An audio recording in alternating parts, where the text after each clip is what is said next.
C'est en mai 1962 que vient l'idée à Pierre Morer, charpentier, président de la Chambre de métiers de Lot-et-Garonne, de créer un centre complémentaire d'apprentissage. Agen et le Lot-et-Garonne seraient en France les pionniers d'une école nouvelle, puisque nulle part encore dans notre pays, une telle initiative n'avait été prise. Le 3 novembre 1964, la Chambre de métiers de Lot-et-Garonne dispose de son école complémentaire professionnelle. Celle-ci propose en formation plus de 20 métiers de l'artisanat.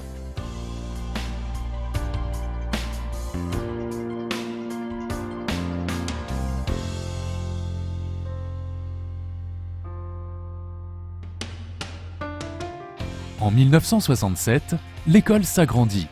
Un nouveau bâtiment qui accueillera un réfectoire et un atelier de menuiserie est construit.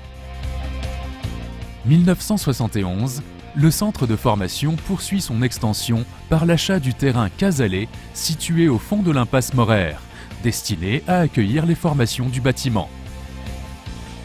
1972, achat des locaux de la caisse d'allocation familiale, située au début de l'impasse Morer pour installer le foyer des jeunes travailleurs, qui accueillera l'internat des apprentis doté de 180 lits et d'un grand réfectoire.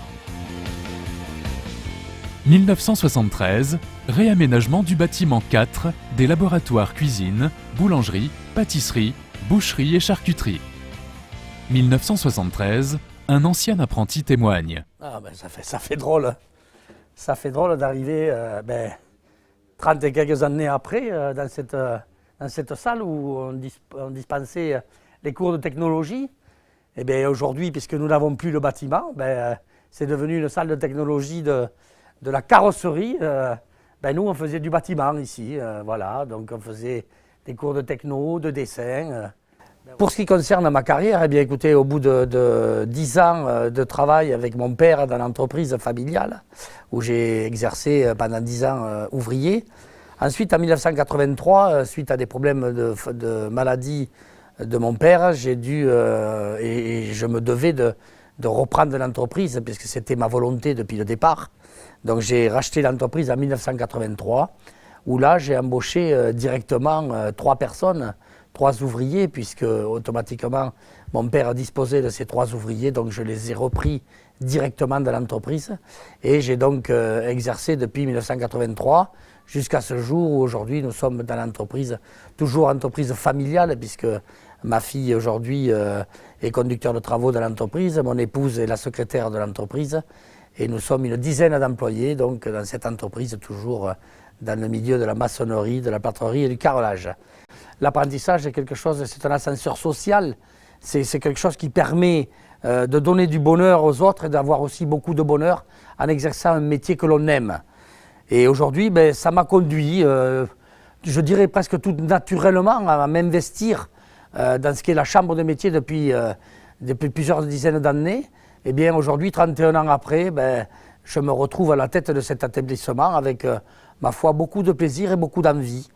Et je trouve que donner la chance à des jeunes par l'intermédiaire d'un établissement et pouvoir être à la tête d'un établissement comme ça, écoutez, c'est beaucoup de bonheur pour moi. 1974, le centre de formation des apprentis continue de s'étendre avec la construction d'un pôle mécanique, carrosserie et peinture. 1974, inauguration du bâtiment 5 destiné aux formations du bâtiment.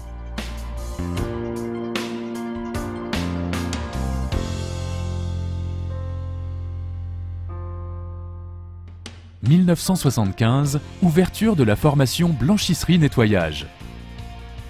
1976, le siège de la Chambre de métiers s'installe impasse Morer dans le bâtiment connexe au centre de formation. 1982, le centre de formation se dote de sa première salle informatique destinée aux apprentis. 1987, les laboratoires pédagogiques des formations hôtellerie-restauration sont rénovés et déménagés dans les locaux du foyer des jeunes travailleurs. Une belle salle de restaurant pédagogique voit le jour, accueillant la clientèle qui permettra aux apprentis de s'exercer en situation réelle. 1991, le premier pôle à voir le jour est celui des formations coiffure. En juin 1997, les formations du bâtiment sont transférées vers le CFA BTP sous l'égide du 3CA. Septembre 1997, le centre de ressources fait peau neuve. En 1998, un nouveau pôle industrie voit le jour avec l'ouverture de la formation chaudronnerie regroupée au sein du bâtiment 5 avec la carrosserie et la peinture. 1999, l'essor considérable de l'informatique conduit le CFA à créer un nouveau pôle multimédia composé de 2 salles informatiques proposant près de 40 postes. 2001, construction d'un nouveau bâtiment qui accueillera les sections hôtellerie-restauration. Il permettra à plus de 150 apprentis de se former dans les meilleures conditions. 2010, l'espace pressing déménage et des investissements matériels sont réalisés répondant aux nouvelles normes professionnelles et environnementales. 2011-2013, un vaste chantier est lancé. Le déménagement et la rénovation des laboratoires boucherie et charcuterie traiteurs. Le pôle viande est ainsi créé, lui aussi doté de matériel pédagogique dernière génération. 2013, le centre ressources est à nouveau rénové et déménagé et se situe désormais au cœur du CFA. 2012-2014, un autre grand chantier est réalisé. La rénovation du laboratoire boulangerie avec la création d'un pôle regroupant laboratoire, vestiaire, salle de technologie. 2013, c'est l'aboutissement, sans aucun doute, de l'un des projets les plus novateurs de cette décennie, les résidences apprentois, nouvelle forme de logement destinée aux apprentis, leur permettant de résider à proximité de leur entreprise d'accueil implantée en milieu rural. Aujourd'hui, en 2014, le centre de formation d'apprentis de la Chambre de métiers et de l'artisanat est un établissement de formation initiale et continue qui occupe une superficie de 15 000 m². Le CFA forme près de 700 apprentis répartis dans 5 filières de formation: alimentation, hôtellerie-restauration, automobile, industrie et services à la personne. Le CFA propose 17 métiers: boulanger, pâtissier, charcutier-traiteur, boucher, cuisinier, serveur en restaurant, serveur en bar-brasserie, coiffeur, pressing, blanchisseur, mécanicien auto, dieseliste, carrossier, peintre en carrosserie, constructeur en carrosserie, soudeur, chaudronnier. Et 25 diplômes du CAP au brevet de maîtrise. Le centre de formation des apprentis, c'est aussi un lieu d'excellence professionnelle. Les apprentis participent à de prestigieux concours, Olympiade des métiers, concours meilleur apprenti de France, leur permettant de développer l'initiative personnelle et l'esprit de compétition. Chaque année, ils montent sur les marches du podium, décrochant des médailles d'or, d'argent et de bronze. Avec un palmarès des plus prestigieux, les apprentis affichent leur talent, leur créativité et l'excellence du savoir-faire professionnel transmis par les maîtres d'apprentissage et les professeurs. C'est également un lieu où l'apprentissage professionnel et la culture se côtoient et font corps.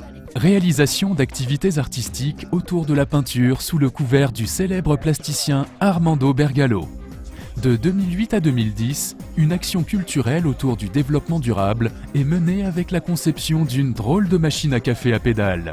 Conçue avec du matériel de récupération, cette machine permet de faire du café en pédalant. Vous l'aurez compris, il faut pédaler pour siroter un café 100% jus de mollet. En 2010, cette invention amènera le CFA à participer au Festival régional des lycéens et des apprentis. Projet le plus farfelu du festival, qui a attiré du monde et du beau monde. D'autres réalisations artistiques se sont greffées autour de cette machine, notamment une expo photo d'art sur le thème du café, qui sera exposée au Centre culturel André Malraux de la ville d'Agen. 2014, la dernière en date, entre art et métier, action culturelle visant à initier les apprentis aux arts plastiques sous la houlette du plasticien Nicolas Bulff. En parallèle de ces actions, les apprentis logeant au foyer des jeunes travailleurs s'initient également à la culture en réalisant des activités autour de la photo.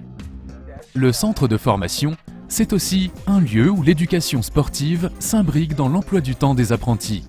Il adhère à l'Association nationale pour le développement du sport dans l'apprentissage, qui organise de nombreux tournois dans des disciplines très variées. Le Centre de formation des apprentis, c'est enfin un organisme qui impulse de nombreux projets, favorisant la mobilité professionnelle, les échanges linguistiques et culturels. Le CFA dépend de la Chambre de métiers et de l'artisanat de région Aquitaine, section Lot-et-Garonne, composée de 35 administrateurs et d'un conseil de section de 6 membres élus.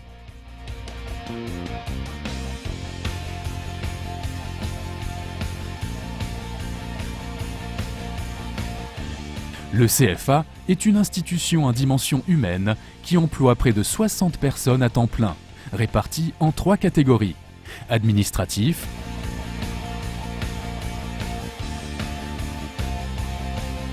professeur d'enseignement professionnel,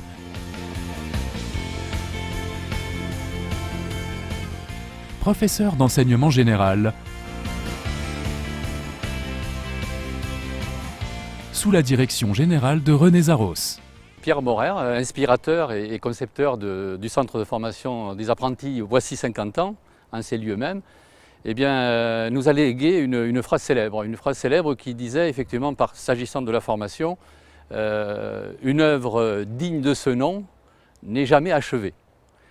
Effectivement, donc c'était une phrase qui avait tout son sens et aujourd'hui nous vérifions effectivement que les 5 mandatures et les 5 présidents qui sont succédés depuis 1964, date de création de ce centre de formation, ont respecté et ont donné du sens à cette célèbre phrase.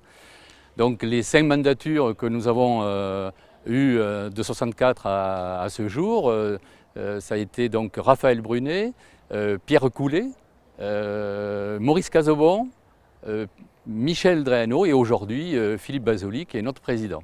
Je crois que l'âge d'or de l'artisan et de l'artisanat en général ainsi que de l'apprentissage est à venir.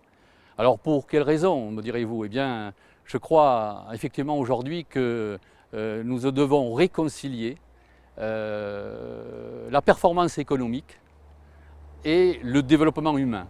Notre société a beaucoup évolué, technologiquement certes.